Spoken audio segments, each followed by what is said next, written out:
जो हमको भागीदारी देगा हम उसके साथ जाएंगे, न हम भाजपा को वोट करेंगे न राजद को सपोर्ट करेंगे। जो हमारी बात करेगा वही हमारे पर राज करेगा।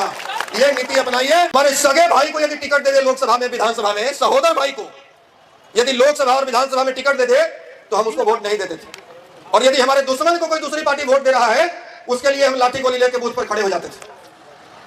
पटना में विगत वर्ष हम लोगों ने परशुराम जयंती के अवसर पर तेजस्वी यादव को अतिथि बनाया था। वैसे आमंत्रण तो सबको दिए थे, आमंत्रण तो उनको भी दिया गया था जो आज उप मुख्यमंत्री हैं, और हम खुद जाकर दिए। आमंत्रण उनको भी दिया गया था जो 2 दिन पहले तक जदयू के राष्ट्रीय अध्यक्ष थे।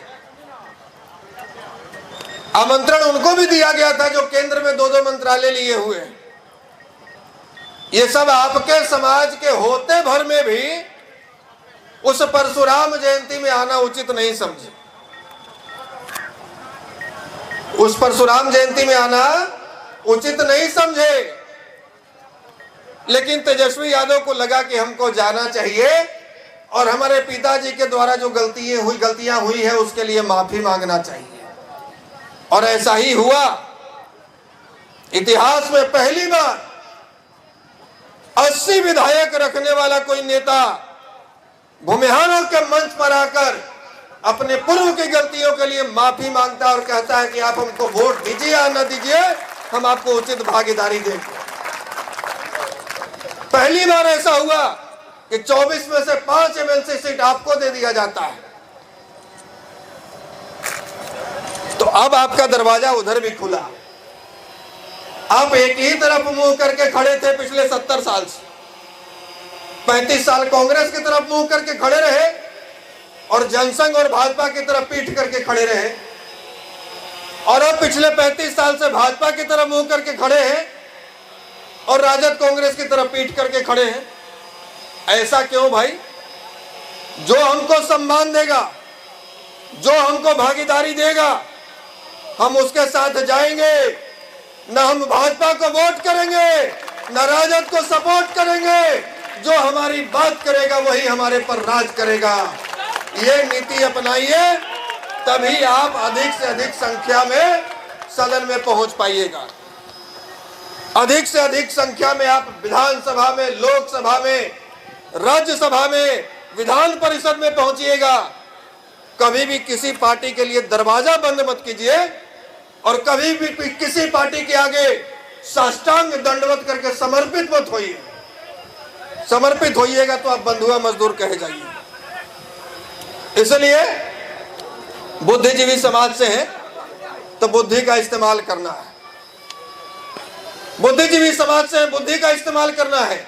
हमारी अब स्थिति क्या थी पिछले 35 साल से कि यदि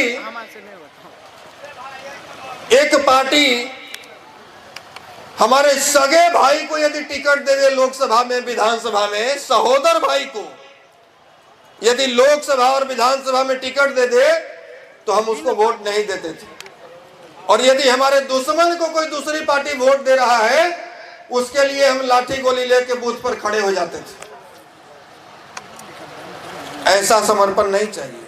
ये बुद्धिमता नहीं है, मूर्खता है। अरे आप बचेंगे तब न लड़ेंगे। आपके पेट में दाना रहेगा तब न लाठी लेके आप धर्म और राष्ट्र की रक्षा कीजिएगा। जब आपके लोग ही अंदर चिल्लाने वाले नहीं रहेंगे, पार्टी विशेष की भक्ति करते करते जहानाबाद आपसे छीन लिया, महाराजगंज आपसे छीन लिया, पाटलिपुत्रा आपसे छीन लिया, मुजफ्फरपुर आपसे छीन लिया, वैशाली आपसे छीन लिया, मोतिहारी आपसे छीन लिया, तो और कुछ दिन भक्ति करके देख लीजिए तो बेगूसराय, नवादा और मुंगेर भी छीन लिया जाएगा। इसीलिए पार्टी भक्ति मत कीजिए। पार्टी अपने हिसाब से कभी भी बदल लिया जाएगा, लेकिन जाति अपने हिसाब से नहीं बदल सकते हैं।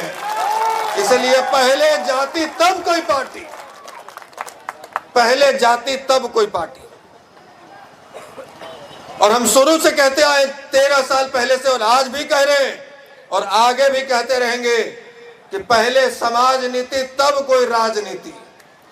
और हमारे समाज का समर्थन और आशीर्वाद यदि हमारे सर पर है तो हमको किसी पार्टी की चमचागिरी करने की आवश्यकता नहीं है। पार्टी हमारे दरवाजे पर आकर हमारा सपोर्ट मांगेगी, पार्टी हमारे दरवाजे पर आएगी। इसलिए जहां भी रहिए मधुमक्खी की तरह एकजुट रहिए।